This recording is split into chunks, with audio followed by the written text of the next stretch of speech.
$10 worth of groceries looks like.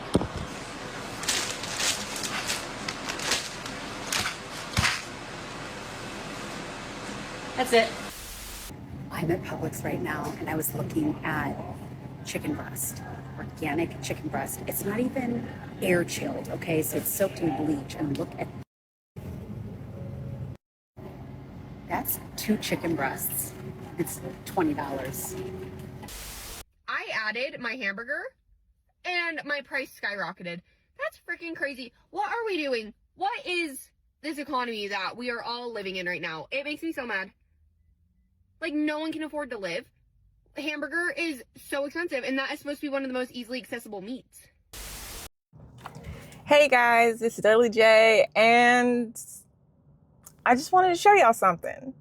All right, so I totally understand that groceries have gotten way, way, way out of hand. But one of the things that I do to keep the costs down is look for discount food places that I can get quality food at a discount. So one of my favorite places to go to in my neck of the woods is the bakery outlet. The bakery outlet is just pretty much the bread that's about to go out.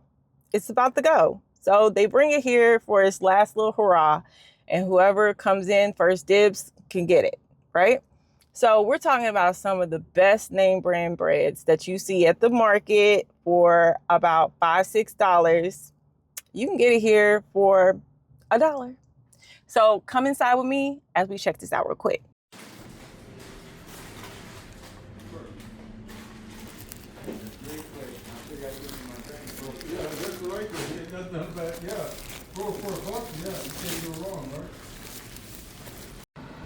All right, so real quick, so I can show you what I got.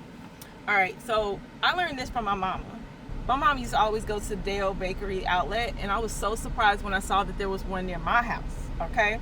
So what I got is, oh, surprise, surprise. I went in there, they had these Takis. Never seen them before, but they had these Takis, 25 cents. And actually, right now, they have a deal where you get 4 for $1. So mine was 25 cents. But if you buy 4 of them, you get 4 free. So you do the math, okay? You clean it up. So if you like Takis, they got you. And it's always different. So there's not always the same things that they're like really trying to quickly get rid of. But these are my kids and my husband's favorite bread. This bread was $1. And this one, $1. All right, so we're gonna do this. Okay, so like I said, we got the bread, all right? We got the brioche, okay? We got the golden wheat, all right? And what?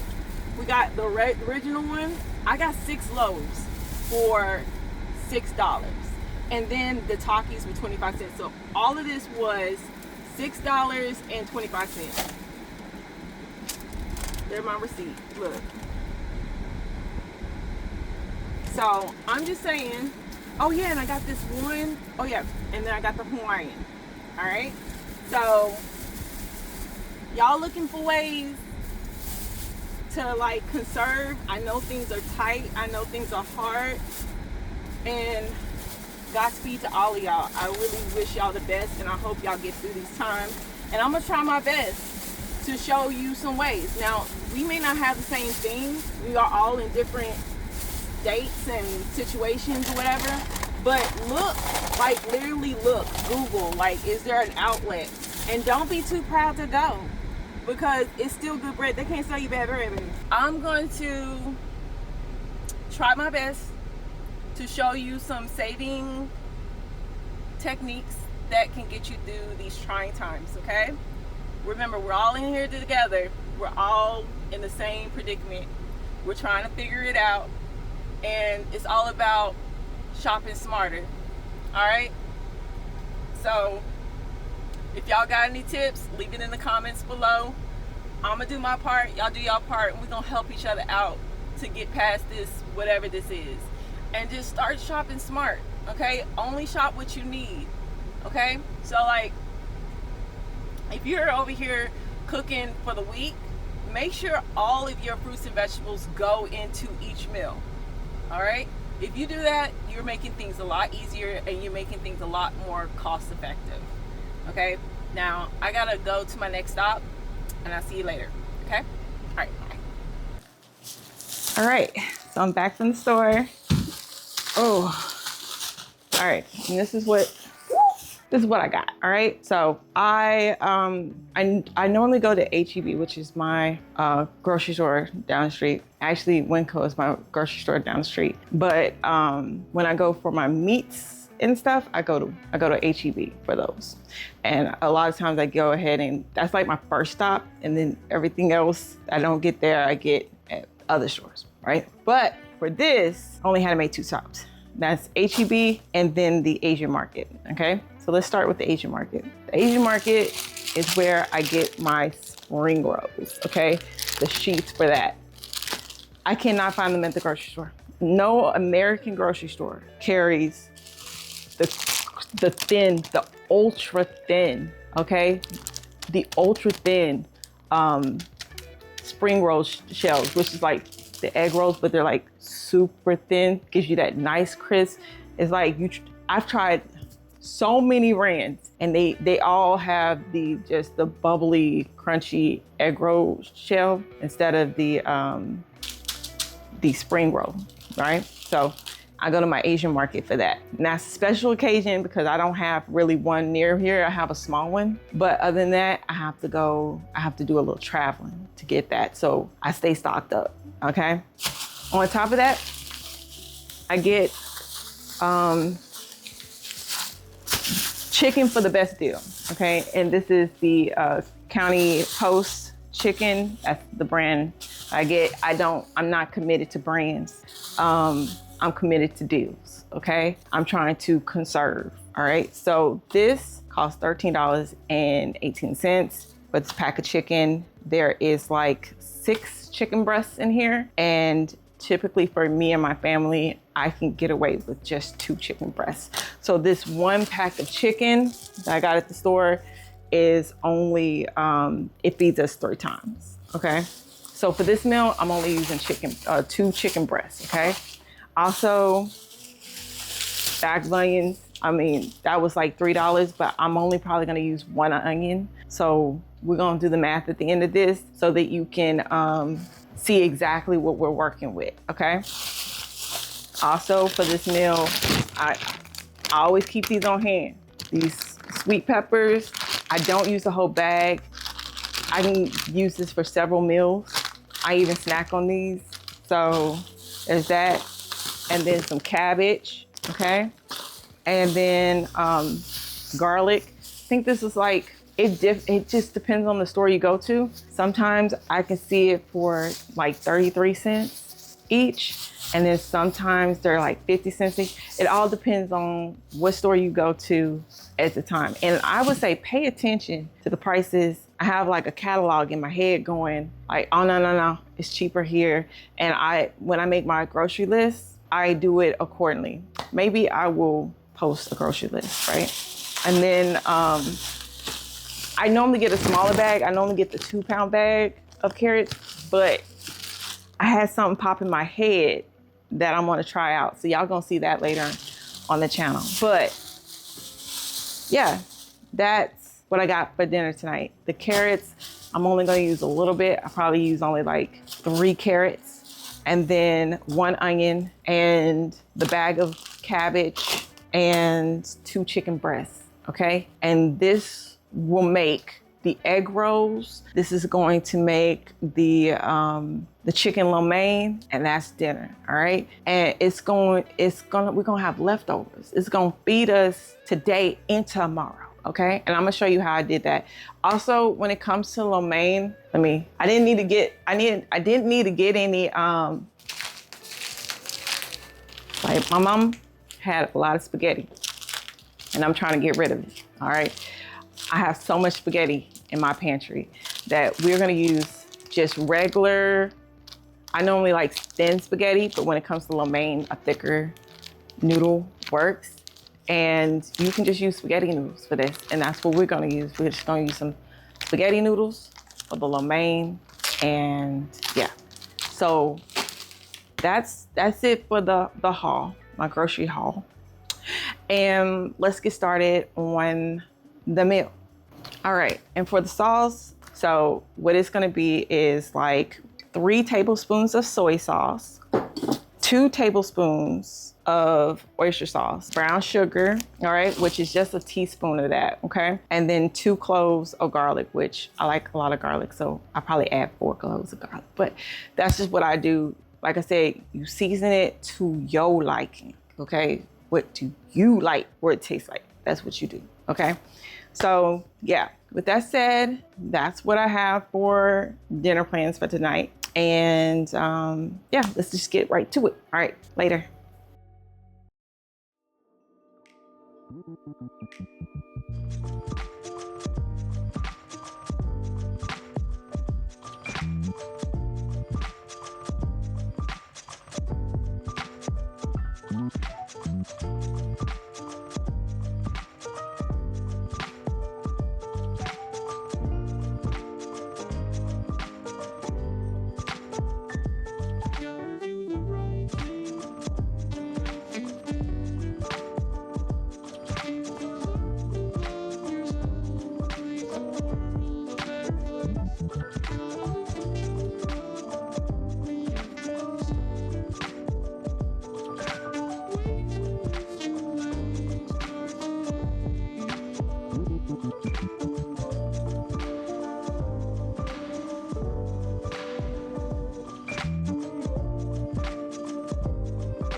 So with these ingredients, you've seen me make some of them, but I make pizza, I make lasagna, I make spaghetti, I make chicken lomein. I make, like I said, egg rolls. I can make chicken linguine. I can make chicken pot pie pretty much with pretty much these same ingredients. I might have like I always make sure I have a bag of frozen mixed peas and carrots in the freezer, always frozen broccoli. I keep frozen vegetables on hand at all times. But as far as fresh vegetables, these are the things that I use. So we make a lot of pasta dishes. We make rice dishes. Some of the rice dishes that I make using the same ingredient. I also make this Korean stir fry. It's so good. It kind of reminds me of like, well, especially the way I make it. It reminds me of drunken noodles or drunken noodles, glass noodles. I don't know if you had it. It's one of my husband's favorite dishes. And it's called, I'm probably gonna butcher it, japi. It's a Korean stir fry glass noodle dish. The only thing that I add that I don't add in the other things is egg and spinach. And even then, spinach you can add to your lasagna. You can add to a lot of pasta dishes. I don't add it to my lo mein, but you can add that in a lot of dishes. By doing this, your family is still getting a lot of vegetables. They're still getting their protein, but by having pasta and rice with just about every meal, you are stretching. Pasta and rice is a filler. Okay. When I was younger, growing up in a household with my family, I learned from one of my cookbooks, like cook magazines. I used to always get a cook magazine. I was a teenager that loved cooking. So I would get cook magazines and I found this one, I think it was like Cooking for Two, and it was making Salisbury steaks. But the way they did it was they added like already pre-cooked box rice or whatever. It's like instant rice or something like that, right? And they add it into the meat, almost as if you're adding breadcrumb, right? They add it to the meat. And I started doing that because my dad had a big appetite and he would just eat. So I add the rice to it and I started learning that like, hey, he would get full a lot faster. And he didn't know I was adding rice in there. So that is another thing that you can do, is you can incorporate rice into, like, let's just say you're making a meatloaf or Salisbury steak or whatever. It doesn't have to be a lot. It's just you're adding it in to fill the gaps. So when they're eating it, they don't feel like they're not getting a lot. All right. Also, like I said, pasta is very filling. So like by doing that, you're stretching your food. A lot of times it's the sauce that's impacting the flavor, not necessarily the vegetables. You can pull back some vegetables, you can add more vegetables. It's all up to you. But always try to shop with your grocery list or the meals that you're planning to cook in mind. And I do hope that this helps you in the inflation that we're going through at this time. I do hope this helps out quite a bit. Until next time, guys. Bye.